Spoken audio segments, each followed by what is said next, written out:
This is the Meltdown 2021 version with your host, Vince Thompson. Welcome back to the Meltdown. I'm Vince Thompson, founder, chairman, CEO of Melt. My partner in crime, Jake Crane from the J-Boy Show. We're breaking it down, the world of sports business this week. Don't forget to follow me on Twitter, at Vinny Inc. Hit me on LinkedIn, J-Boy at the J-Boy Show, blowing up worldwide, going global. We're going to talk about it today. 31st Meltdown. What's happening in the world of sports business today? The Crimson Tide has announced full capacity fall 2021, and the other SEC schools are beginning to follow and fall in line. Kudos to Greg Byrne. Kudos to Coach Saban. Kudos to the state of Texas. Kudos to Greg Sankey for taking an unbelievable, courageous, and passionate stand against all odds last fall. Had a great season. The kids had a great season. And on September the 11th, and I do think that that the Tide opens up here against the Miami Hurricanes, if I'm not mistaken, with Gary Stokan in the Chick-fil-A Kickoff Classic. But I think you're going to see a giant pin-up demand. But let's talk about how that fan experience probably will it be impacted, and will the fans come back? Well, the way I look at it, number one, I want to echo your sentiment, and it's great to be here as usual, Vince. But just hats off, and I'm going to talk about Greg Sankey first. Again, a guy that showed unbelievable patient leadership and servant leadership, in my opinion. When everybody was ducking off, he hung in there, and he ended up being right. But number one, I think the fans are not only going to come back, I think they're going to come back 10 times harder. And you look at, especially you look at the Southeastern Conference, but all over the country, all the way up to Montana with Montana State and Montana, the fans are ready to go back, in my opinion. There is a pent-up demand, like you mentioned, harder than there's ever been. I think you're going to see more people tailgating. I think you're going to see the stadium atmosphere as electric as it has been times 1,000, because in a lot of these places, it's a way of life. And the fans, just like you go back to the Prohibition days, people want what they can't have. And last year, something was taken away from them that is a way of life, especially down here where we're at. And I am really excited, number one, for the bonds between family members that are made when you go to the stadium, whether it's a dad and a son, a family, and you remember those things. And again, I'm just very excited for the fans, and I think it's going to be an absolute monster coming back. And I just hope everybody, when they're in that stadium, Vince, before the ball's kicked off, takes 1 second to realize how grateful we are to be able to go back to watch something that we love. And I'm really excited to see where it goes. Kudos to Alabama for starting it out, and of course the domino effect will follow. Why do you think some of the sports writers, Pete Thamel, Dan Wolken, Darren Ravel, why do you think they were so dead set against Greg Sankey and then Kevin Warren of the Big Ten? We hit him pretty hard. He said the Big Ten laid a big egg. Why do you think that a lot of these sports writers really were dead set against? Because I had a Twitter war with them back in the fall. I said, which you won. I said which I won, but I'm like, you don't forget the 6 Saturdays in the fall make up 20 to 30% of, say, Auburn's operating budget. We'll have Mary Anders on here one day, and all of the concession stands run by the schools and the volunteers and the cheerleaders and all the stadium attendants and selling the programs. It just, this major ripple effect. Why do you think that some of those guys, and they said some really, really mean things against Greg Sankey and some of those guys, but and of course now they don't admit any being wrong about it all. They've just moved on to some other target. But why do you think they had that attitude? Well, I think it's two reasons. I think one, whether it's peer pressure for where they worked or trying to be cool or trying to fit in with something they think would get clicks, which is real clickbaity to me. But in my opinion, when you live in an ivory tower and you think everybody should believe the way that you believe, and you think that anybody that doesn't, or anybody that has an argument and you're not in that echo chamber, is wrong or morally inferior to you. I think they're dead set in a mindset, and they thought they were going to be right. And sometimes when you get into that frame of mind, you think taking the high road is telling everybody what to do and what to think. And when you're that impatient, when you're that not informed, and the crazy thing is, I think they do it on Twitter. Whenever Dan Woken posts something, it's not to inform, it's to get people infuriated. And a lot of their clicks and a lot of their impressions are from people being upset. And to me, that's not journalism. That's not being informative. No. You might as well just be walking down a high school hallway and just start talking trash to people you see at a locker. And again, at the end, you look now and they're wrong. They won't take responsibility for it. But again, I think those are the type of mindset, and those are the type people that it really showed their cards. And I think anybody that has had to live paycheck to paycheck or it doesn't make moves, to quote Vince Vaughn from the breakup from their ivory tower, they don't understand why people act like that. It was clickbaity to me, and I'm glad that's over with, and they really should be held accountable. But again, when you want people to get mad at you and do all this stuff to get clicks and get impressions, then eventually that ends. It dies. Because at the end of the day, Vince, you know as well as I do, real recognize real, and there's a lot more people out there that understand how life really is, as opposed to looking at it through a golden snow globe on the top of your ivory tower. And I think peer pressure as well. And I think you just classically defined a narcissist, and most narcissists gaslight people. And interestingly, paradoxically, college football attendance was in decline. Mm-hmm.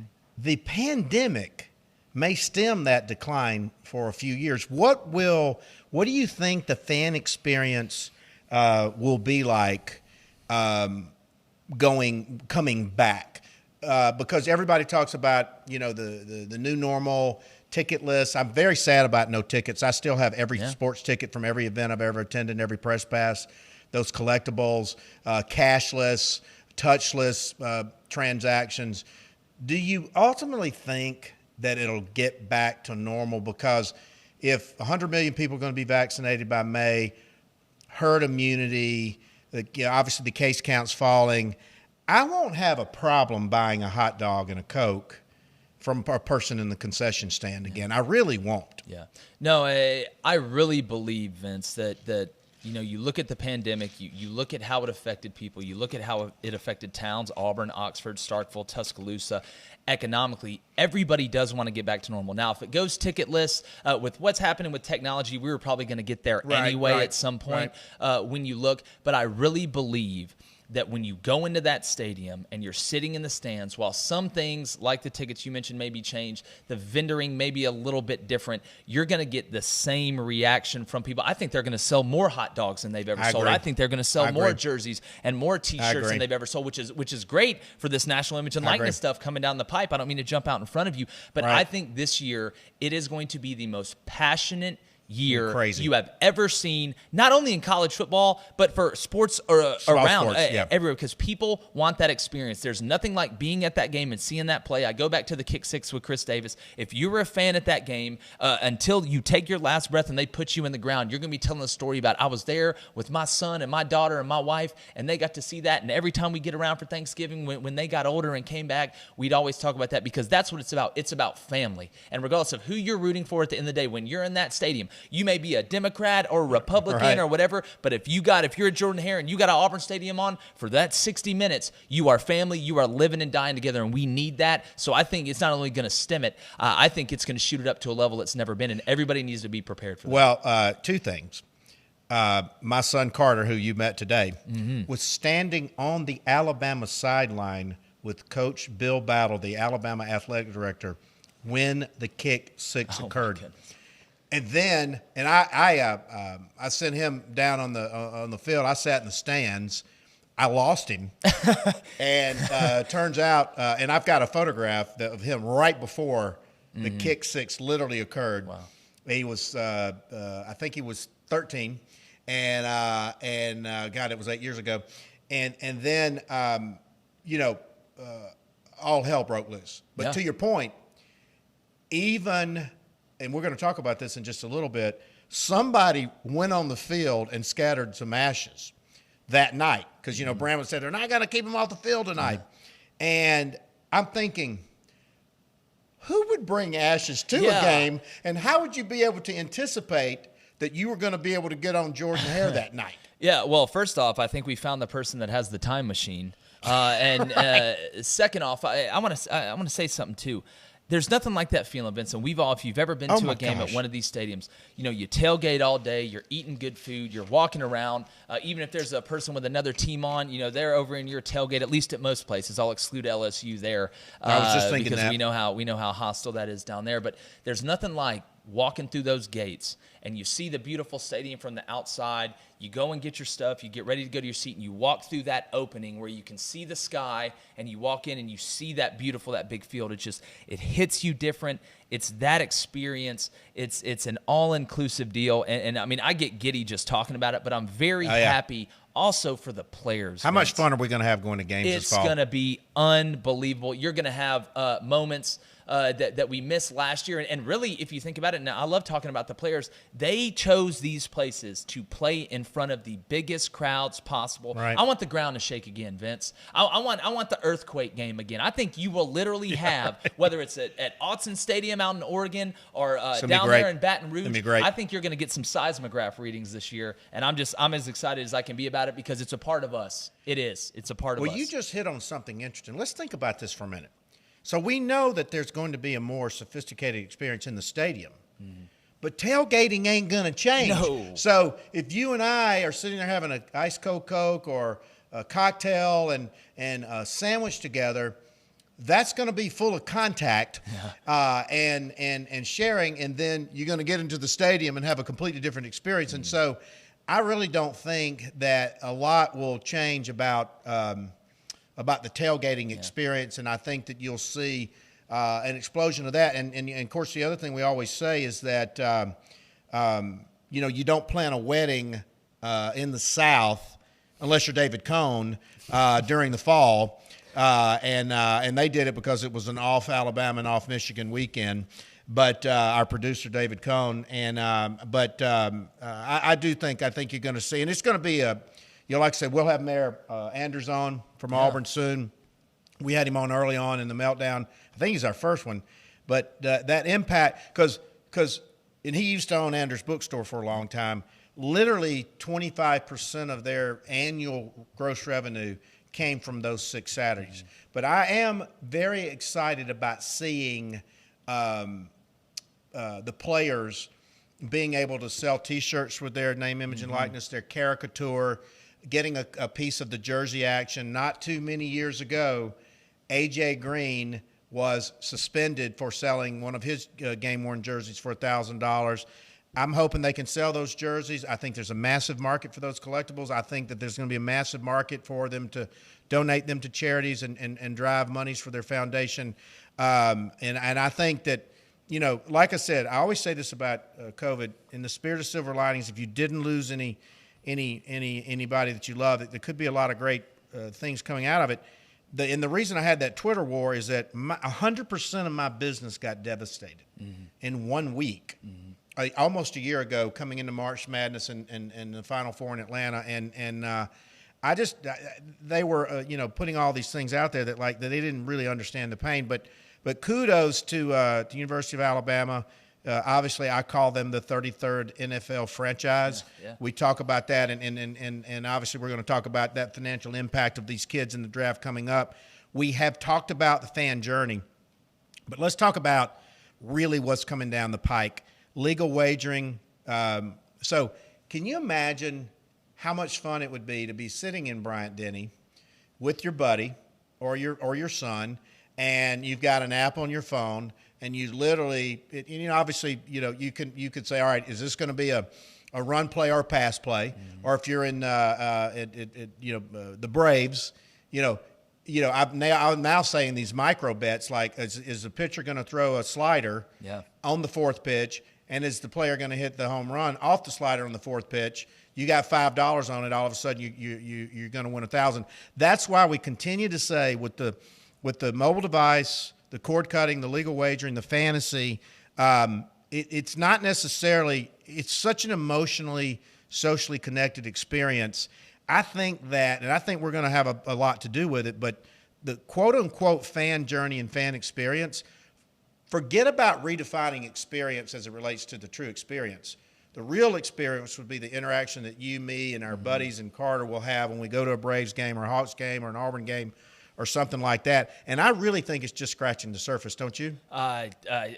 I think it's going to be incredible, and I'll take it a little even further, Vince. So you talk about live betting. How long is it going to be until you go into Bryant-Denny Stadium or you go into Jordan-Hare, and there's a box that you can rent that allows you to go into a place, still have that fan experience, be able to watch the game, and have live betting in that box that you're able to look at and put it in there, and people would pay top dollar to do that. And if you have the money to gamble and it's something that you don't have a problem, it gets you closer to the game, because everything is with the fan experience is trying to get more interactive, is trying to get you as close to the field and on the field as you can be without being on the field, and being able to say, hey, everybody always talks about, oh, that was a horrible play call, oh, this was a horrible play call. How about being able to bet on the play calls coming up? Is it going to be a play action pass? Is it going to be a pass over 10 yards? Almost like prop bets within the game and the live bets. They're going to continue to find ways to make that more interactive, because fans are competitive. They're competitive for their team. They're competitive for their players. If they could line up and go run a route, most of them could, but we all know most of us can't like those guys can. So I think it's going to be unbelievable from a wagering standpoint, and there's so many avenues that it can go, and it's not just, well, it's we're going to take Auburn -4, or we're going to take Florida +5. You can really get down into it and have fun, and when you leave that game, not only did you watch a great game, did you feel like you were there? Heck, you felt like you were in the game. You felt like you were helping call plays, and I'm really excited to see where it goes, because it's going to be an absolute monster, and anything that gives the fan a better experience, especially as thirsty as the fan's going to be for this time, is going to be amazing. The tailgating is going to be amazing, and I'm just really excited. I think you're exactly right. Scratching the surface, it may be scratching the surface of a planet that we didn't even know exists. I'm telling you, I've not been this excited for a football season, probably in 40 years.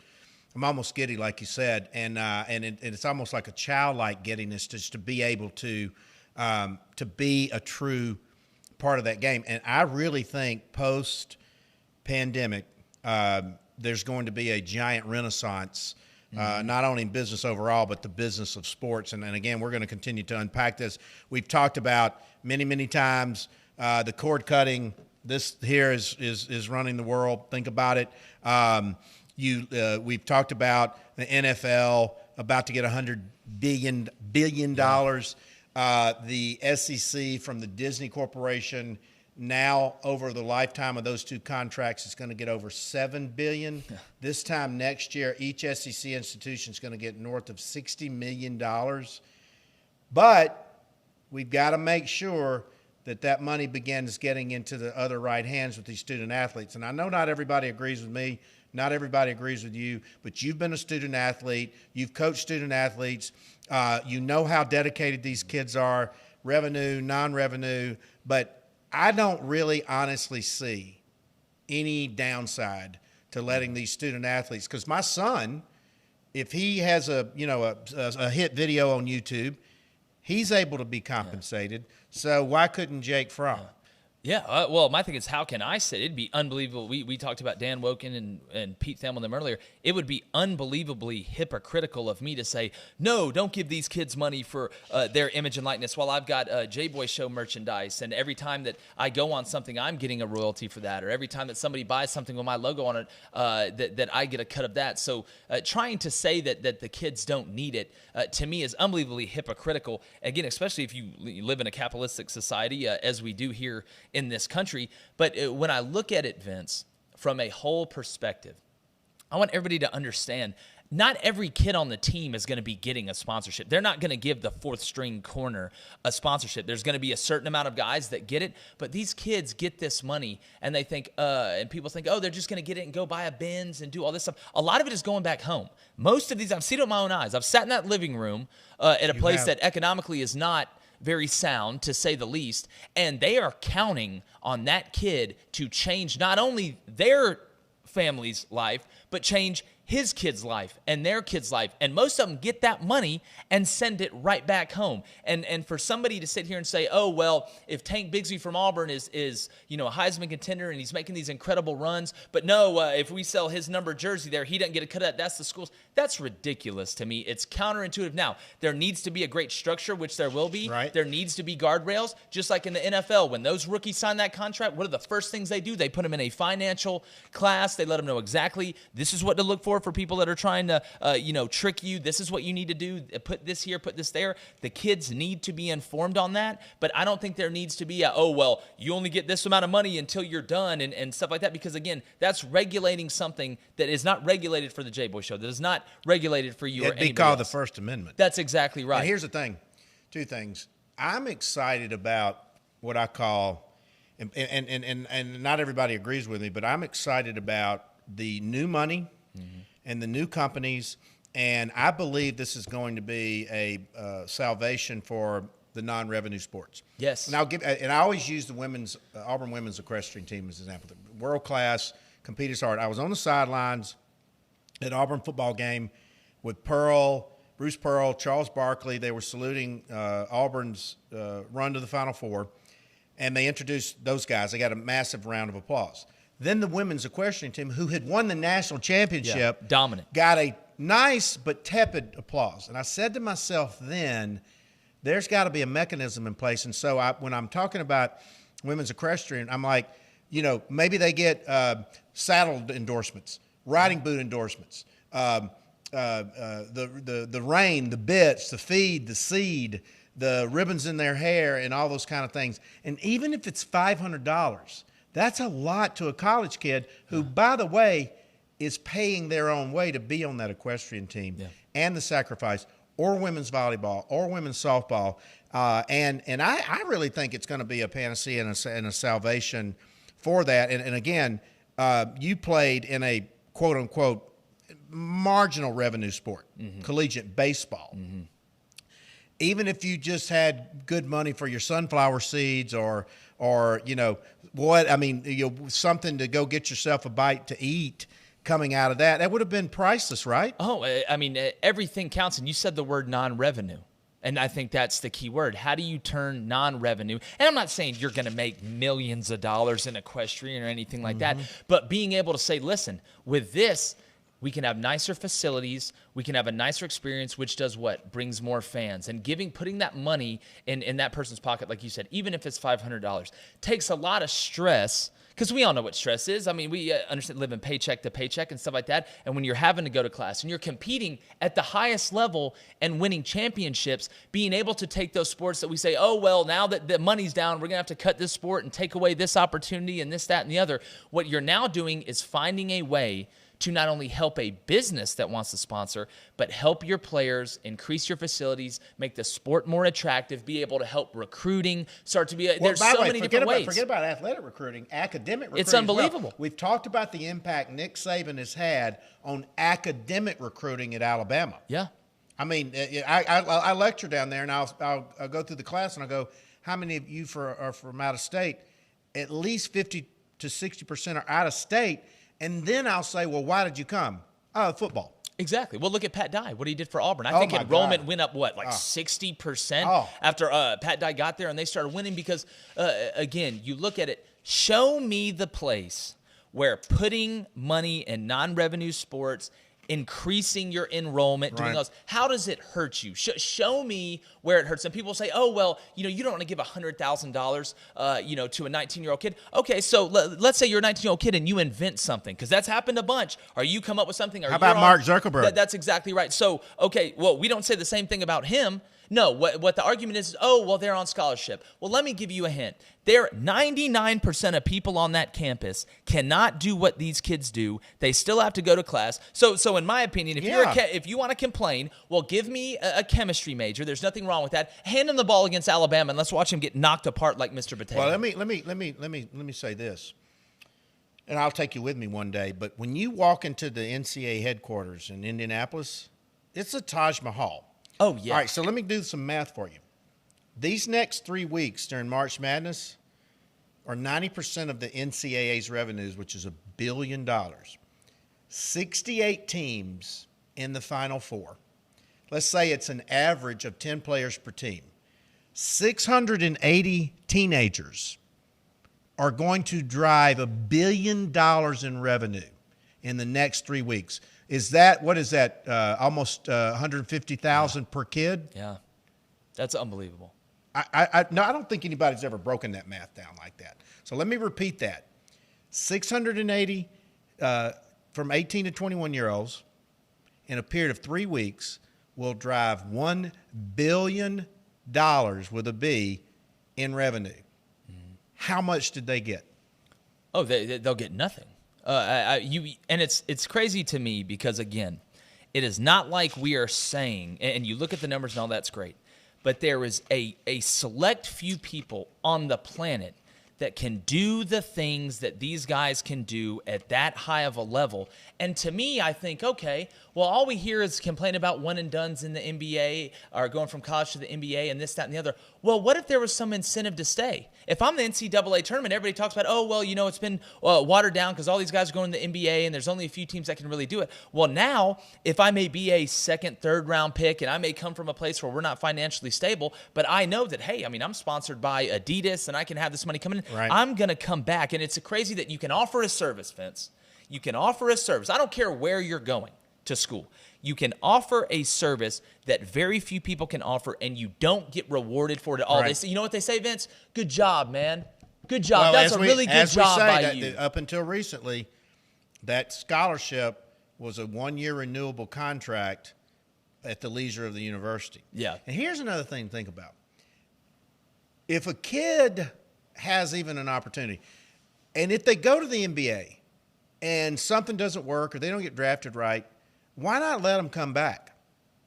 Well, I've always been Why a fan. not? Why? I don't understand why you are automatically ineligible to come back if you sign with an agent. That rule makes absolutely no sense because, again, I look at some guys that put their name in the draft this year and you get that grade back and you say, oh, okay, I guess I'm not good enough. This, and that's one thing. But if you're going there and they say, all right, because it happens all the time. They say, all right, Vince Thompson, there's no way you're going past the second round. You're going to be a top 2 pick. Okay, well, I'm going to sign with the agent because I have to, because that's the only – I'm not going to go negotiate for myself. No. I mean, this isn't a Ted Bundy situation. No. You have got to hire somebody that understands how it works, and all of a sudden, the first round goes, you don't get a call. The second round goes, you don't get a call. Halfway through the third round, you just don't have a call. You should be able to come back, and the thing that is going to be the most important is that if guys are hanging there in the balance and people argue, oh, well, the coaches have to fill that roster spot and they don't know. But if they know there's an opportunity there, they'll hold a couple ones. It happens all the time with guys with grades. They're waiting on, okay, well, you didn't make the early signing period, so we're going to wait until the February signing period. So I just don't understand why we cut off. We always complain, we don't have enough entrepreneurs. We don't have enough people doing this that have money. We have too many people that are in debt. Well, stop making it so hard. Cut the red tape, Vince. Here's the thing. It's coming. Oh, it's going to happen All right, regardless. so closing out here, and then I want to in this next segment, and then I want to do a whole show about it soon. Yeah. And you and I have talked about it. We've touched on it. College athletic directors are now CEOs of businesses that generate 20 to 50 to 100 to 150 million dollars worth of revenue. Yeah. The primary revenue driver at the University of Georgia with Josh Brooks, new AD, is Sanford Stadium. Mm-hmm. It sits vacant 359 days a year. Now, Josh is moving in this direction. There's a Topgolf coming into Sanford Stadium. But my belief is athletic departments are going to have to get into the real estate business. What do I mean by that? So what if we put Bulldog Brew in the stadium? And there was a brewery there, and you could come there and eat, and have a couple of brews with your buddy or watch Monday Night Football or things like that. What if there, we're talking about a Topgolf. What if there are abilities to have weddings or ashes or engagements or concerts or drive-in movie nights on the Jumbotron? Auburn spent like $7 trillion to put, and by the way, it's distracting as hell, but we'll cover that later. But it's the Jumbotron only comes on 6 Saturdays a year. Show movies up there, right? Yeah. You're seeing NBA arenas become, places of voting and vaccination sites and these types of things. NASCAR was way ahead of the curve when they built condos at the Charlotte Motor Speedway. Like, what if you had a condo and some dorms in the stadium? We know we can protect the surface. We know that you protect, and nobody's going to mess with it anyway. And they already have. I take that back. Jordan Hare hosts the state football championships every other year. What if Coleman Coliseum in Alabama not only hosted concerts but major esports events. We've talked about the kids, and by the way, the kids playing collegiate esports are already getting paid by Twitch. So this NIL thing is really tailor made for them. But where do you see? And we're going to have Jen Gray, who's the COO of Topgolf. Amazing story. Worked her way through University of Georgia. Was a waitress at Maggiano's, and became president of Maggiano's, and now she's the COO of Topgolf. Amazing lady. We're going to have her on. In fact, she's coming to come see us and be on live. But that's the type of thing. Then what if you could go play Topgolf with Coach Dooley or Herschel or Jake Fromm or a current Georgia student athlete?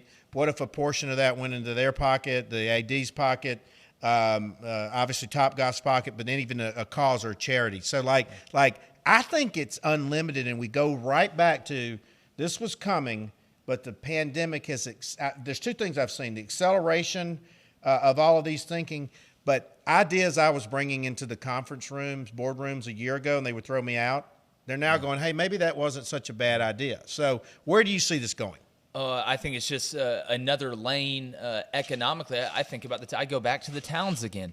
You're able to get more businesses. You're able to put more people in hotels around there that want to go and have this experience, because just like many of the gathering places on this earth, these stadiums are where people go and they're in awe and they want to go and they want to feel close to the university, and being able to go there and have a beer while you overlook Sanford Stadium, propose to your girlfriend, just boyfriend, whatever. I think it is endless. And I think there will be so many ways to be able to capitalize on it, because these are not small places. There is so much space outside of having a concession stand. They're cathedrals. They're cathedrals. It's massive. And I'm so excited to see, you talk about Georgia and Topgolf, I'm so excited to see the innovativeness of what people are going to be able to put in there. And, I look at the way that MLB does it. I look at the way the Braves did what the Braves did during the pandemic.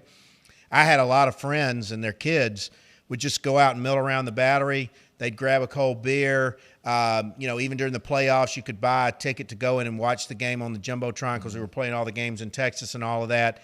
I just think and you're looking at a lot of these new line ADs, Josh Brooks, Alan Green, Greg Byrne, Ross Bjork at A&M, Scott Strickland at Florida. It's just a brand new way of thinking as businesses, and I think it's going to be exciting. And what I want to do one day is and we can probably use Sanford Stadium or Jordan Hare to pick on, but talk about kind of how that vision is going to kind of lay out. Because here's what people also don't understand about college towns, to your point. You've got a built-in student base of 10, 20, 30, 40,000 kids. You have their parents or their guardians come in and visit them in and out. Then you've got this whole ecosystem of professors and people that run those universities, and then you've got those towns. So that Athens or Auburn or Tuscaloosa or Baton Rouge are sort of these microcosms or ecosystems within ecosystems. It's fascinating to see, and there's always constant turnover, because the students leave and they graduate and they come back for graduate school and all that. And I think that's going to be and we'll have, like I said, we'll have the Auburn mayor on, because I'd love to get his take on some of these things, because you pointed out what you don't understand is, what people don't understand is that then that creates new paying jobs for off-duty policemen. It's a ripple effect. To come secure Jordan Hare if people are in there, playing Topgolf or having an ice cold Coke or eating stadium food, more than those 6 days a year. Because even sometimes too, if you can't get down there with your kids on a Saturday, that's why these spring games have become so popular, because they're free. And the kids get to run on the field after, and they get to sign autographs. Why can't we get back to that? I used to run on the field and get chin straps at Auburn, Tuscaloosa, the Senior Bowl, Baton Rouge, Tiger Stadium. They say they want to bring the new generation in there, but why not bring it back to the new generation from the old? Yeah, well, and you know this, Vince, I'll give you a hint about the new generation. They want to get as close as possible.